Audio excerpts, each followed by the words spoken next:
Gustong gusto mo yung suklay mo ah. Oh. Wait lang siya pa lumalapit. Gustong gusto mo. Dito ka ulit para kan. Gustong gusto mo yung suklay mo na sinusuklay kita. O sige yan, makakomplex ito eh.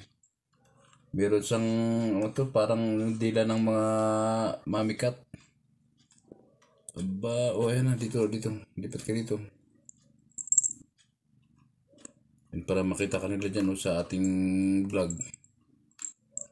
Ay, nakatayo pala yung camera ko. Dito ka na.